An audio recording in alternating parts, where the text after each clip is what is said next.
పుట్టిన వాళ్ళు నిజంగానే అదృష్టవంతులు. వాళ్ళతో పెనవేసుకున్న జ్ఞాపకాలు, వాటితో అందిన ఆనందాలు మరే జనరేషన్‌కు దక్కలేదేమో. గ్రౌండ్‌లో అడుగుపెడితే స్టంపర్ బాల్ బేబీ ఓవర్. స్కూల్‌కెళ్తే రైల్‌నల్డ్ పెయింట్ గ్రీటింగ్ కార్డ్స్. ఆదివారం వస్తే అమృతం సీరియల్. ప్రతి అడుగులోనూ ఓ అందమైన అనుభవం, అనుభూతి దాగున్నాయి. వైర్లున్న ల్యాండ్ ఫోన్ పోయింది. సెల్ ఫోన్ చేతికందాక కనపడని వైర్‌లో కాళ్ళని కట్టి పడేసుకున్నాం. అందుకే ఒక్కసారి పాత రోజుల్ని గుర్తు చేసుకుంటే అప్పుడే బాగుండేది కదా అనిపిస్తుంటుంది.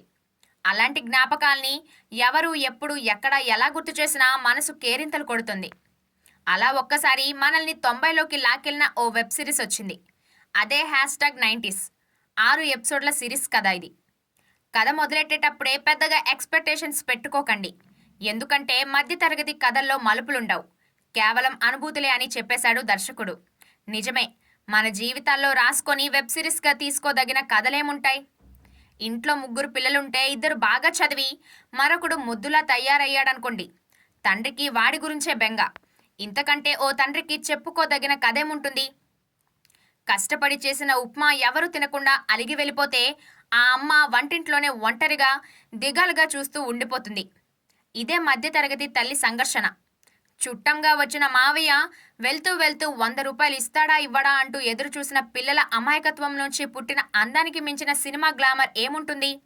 అవన్నీ కథలైపోయి ఎపిసోడ్లుగా మారి ఇందులో మెరిశాయి. ₹100 signature, rat race, upma, fair and cream, slam book ఇవి ఎపిసోడ్లకు పెట్టుకున్న పేర్లు. బెట్ మ్యాచ్లో ₹100 పోగొట్టుకొని వాటిని ఎలా సంపాదించాలో తెలియక తికమక పడుతున్న రఘుకి ఆ 100 ఎలా దక్కాయన్నది ₹100లో చూడొచ్చు. ఈ మధ్యలో కేబుల్ టీవీ కోసం పాటలు, అమృతం సీరియల్, మటన్ బొక్కల సరదాలు ఇవన్నీ గుమ్మరించేశాడు.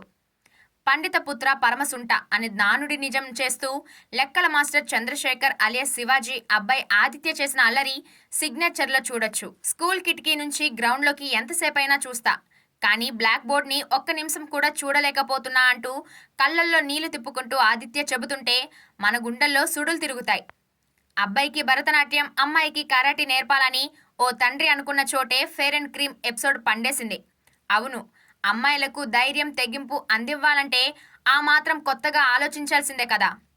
నాలెడ్జ్ అంటే టెక్స్ట్ బుక్, సక్సెస్ అంటే ఫస్ట్ ర్యాంక్ అనే భ్రమలో ఉండే మనస్తత్వాలకు రాట్ రేస్ అద్దం పడుతుంది. స్కూల్లో తెలుగు మాస్టారు, ఫ్లాప్లో ఉన్న హీరో, ఇంట్లో అమ్మ చేసే ఉప్మా ఇవంటే మనకు చిన్న చూపే అంటూ ఉప్మా గురించి ఓ ఎపిసోడ్ నడిపాడు దర్శకుడు. ఆ ఎపిసోడ్ అంతా ఒక ఎత్తు. చివర్లో కూరలో వేసే ఉప్పు, కారం కంటికి కనిపించవు, కానీ అవి లేకపోతే రుచే ఉండవు. ఇంట్లో ఉండే పెళ్ళం, అమ్మ కూడా అంతే అనే డైలాగ్ మరో ఎత్తు. ఓ సగటు ఇల్లాలు ఆ ఇంటి గురించి, పిల్లల గురించి ఎంతగా ఆలోచిస్తుందో చెప్పే ఎపిసోడ్ ఇది. ఓ నిజమైన టీచర్ ఎప్పుడు సంతోషంగా ఉంటాడో తెలుసా? తను పాఠాలు చెప్పిన విద్యార్థి ప్రయోజకుడు అయినప్పుడు. ఆ సమయంలో తన కొడుక్కి మార్కులు తక్కువ వచ్చాయన్న బాధ కూడా ఉండదు. స్లామ్ బుక్లో ఈ చివరి సీన్ హృదయానికి హత్తుకుంటుంది. ఇలాంటి మాస్టర్లు ఉంటే బాగుంటుంది కదా అనిపిస్తుంది. ఇలా అన్నీ చిన్న చిన్న విషయాలే, మనకు తెలిసిన సంగతులే, కానీ ఆలోచిస్తే వాటి లోతెక్కువ. మనం ఎప్పుడో ఎక్కడో ఆ లోతుల్లో మునిగి తేలిన వాళ్ళమే. మధ్యతరగతి తండ్రి పాత్రలో శివాజీ ఒదిగిపోయాడు. వయసుకు తగిన పాత్ర. శివాజీ వల్ల ఆ పాత్రకు హుందాదనం వచ్చింది. వాసుకి చాలా కాలం తర్వాత కనిపించింది. ఓ ఇల్లాలిగా, తల్లిగా ఆమె పాత్ర చాలా పొందింగా ఉంది. కొన్ని ఎపిసోడ్లో ఆమె పాత్రకు అంతగా ప్రాధాన్యం లేదు, కానీ తనదైన అవకాశం వచ్చిన చోట చక్కటి ప్రతిభ చూపించింది.